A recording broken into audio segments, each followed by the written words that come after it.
Welcome. We're going to look at, in this video, we're going to be looking at the structure of newspaper articles, and we're going to look at the process of not only writing one, but just the various components of a newspaper article.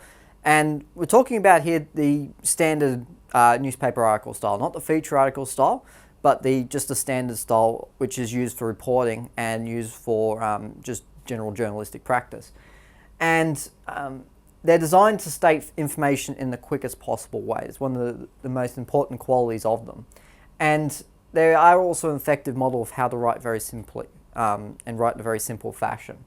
So what we're going to do is we're going to go straight into it, and we're going to look at, first of all, just the structure and how a newspaper article is arranged. Now, the arrangement of a newspaper article does generally change, but the basic idea is this, which is, first of all, you start with a big bold headline, which you'll probably be very familiar with.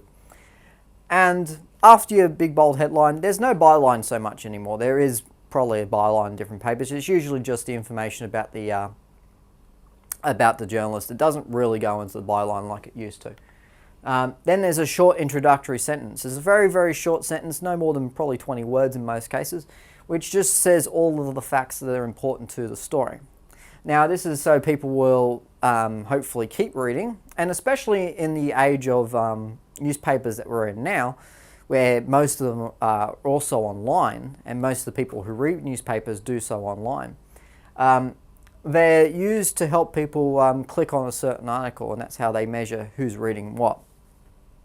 So they'll have a big bold headline and a very short opening sentence which tells pretty much the reader exactly what's in the article and what it's about. They'll then go into a longer elaborating sentence or sentences to build on the first one. So after that short introductory sentence, then they'll have usually a paragraph break, and then they'll go on to the next point. And they'll start giving us the information about the who, what, and the why. All right.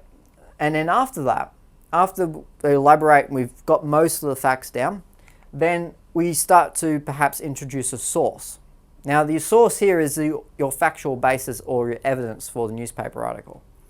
And it's what is basically, first of all, based on, as in, it's not written from someone's opinion, this article. It's being written based on the facts and the evidence that they provide. It's what the story is about. And they'll first of all introduce a source, whether they be from one side or the other, whoever they may be. And they'll say, my side of the story is, says the first person who was asked. So they'll often directly quote them, and that's just to say that I've asked them specifically. I haven't sort of just sent them an email and sort of got a quick response from them. And they said this, this, and this, because we can't validate it. If you actually quote and say what they say, then yes, you can validate exactly what it is they've said. So my side of the story, blah, blah, blah, says the first person who was asked. And then there's a bit more elaboration. So if that's a little bit more elaboration on what that person says, they may even have another quote from them. And then the second person. So they'll introduce the second source, who will either be in opposition, will be in support of this one, or whatever it is. Depending on what the newspaper article is doing and depending on what the article is actually reporting on, it may just give you an opposite side of the story. And then finally, it will continue on to less interesting aspects of it. So it goes on to the bits that probably people start to tune out at that point if the story is no longer interesting to them. Of course, if it's still interesting to them, then they may continue reading, until which point they stop becoming interested in what's going on. But that's the basic format. It's very hard to put it in terms of an actual scaffold or structure, which you'd probably be used to for other text types. And the reason for that is a lot of this really just depends on the nature of the story. It depends on how important the source is to the story, particularly if the headline says cats are better than dogs, says scientist, then obviously your main focus will be on the scientist who says it. Whereas if it's just a general news story about an event that's happened and then they start talking to witnesses, then they're going to be less important. So it really just depends on what kind of article it is.